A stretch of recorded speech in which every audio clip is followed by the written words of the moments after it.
السلام عليكم ورحمة الله وبركاته، عاملين ايه يا حبايبي؟ وحشتوني كتير، يا رب تكونوا بخير. انا هو هنا كنت بزور واحدة تعبانة في مستشفى الميري، ربنا يشفيها يا رب ويشفي كل مريض. فلقيت مناظر كده عجبتني، قلت ايه اصورها لكم واوريها لكم. اهو ده صنم عاملينه وقاعد ماسك لابتوب، وقعدت العب على اللابتوب شوية. هي مناظر حلوة جميلة، ودي زي حمامة كده فردة جناحاتها. خدت جولة بقى واتفرجت على الهدوم، وما اقولكمش بقى الاسعار ايه بقى. اسعار نار نار نار. وده زي 2 تمساح بيتعاركوا مع بعض.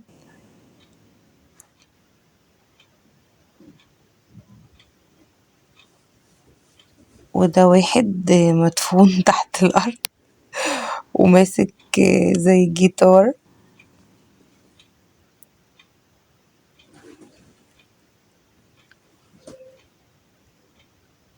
هي منظرهم حلو قوي، يعني منظرهم ملفت ان انت ايه تتصور معاهم. انا ناس قاعدة بتتصور معاهم وكده. ودي واحدة لابسة فستان، وهنا واحد خواجة.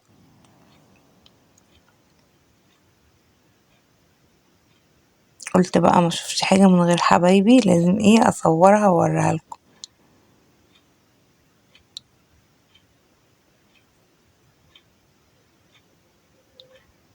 قولوا بقى ايه رأيكم، واشتركوا في القناة وتفعلوا معايا عشان نكبر بيكوا يا احلى ناس في الدنيا دي كلها. وده الجيتار، حاطين حتى ايد عليه.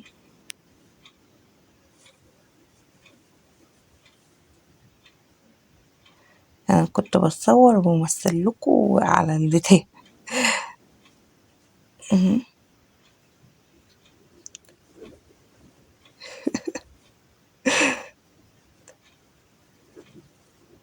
تعالوا بقى اوريكم انس بقى، هو قاعد بيذاكر. انس ما عجبوش المذاكرة في البيت، قال انا هروح اذاكر في الشارع. اهو انس اهو قاعد بيذاكر.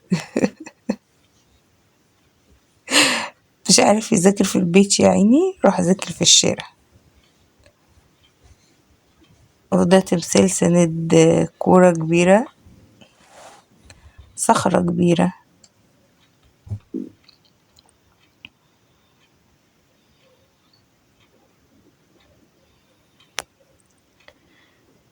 ودي ايد كده فيها ساعة ولابسة خاتم. هي مناظر شكلها جميل قوي على فكرة. يلا اللي شافها بقى من اسكندرية يقول لنا ان هو من اسكندرية، يكتب لنا في التعليق ان هو من اسكندرية. واللي ما شافهاش واول مرة يشوفها يقول لنا ايه رأيه. وده بقى ايه بتاع المجوهرات. لقيت الكنز هنا بقى، لقيت الكنز خلاص. وكده خلاص بقى، وكده ايه هروح اروح. وانا مروحة، ده فندق. قلت اوريهولكوا، اوريكوا كده جولة كده وانا ماشية. عجبني كام حاجة كده صورتها لكم. طبعا كنت مستعجلة بقى وعايزة اروح، فمعي ما صورتش بقية الحاجات. صورت ايه حاجات بسيطة كده ايه، قلت افرجكم عليها معايا.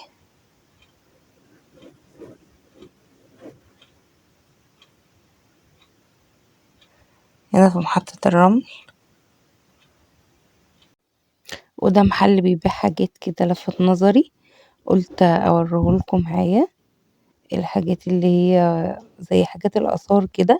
وده محل عبايات جميلة عجبتني برضو، قلت اوريهولكم معايا. وفي هدوم جميلة جدا في محطة الرمل، بس الأسعار بقى صعبة صعبة. يا رب تكون الجولة عجبتكم، باي باي.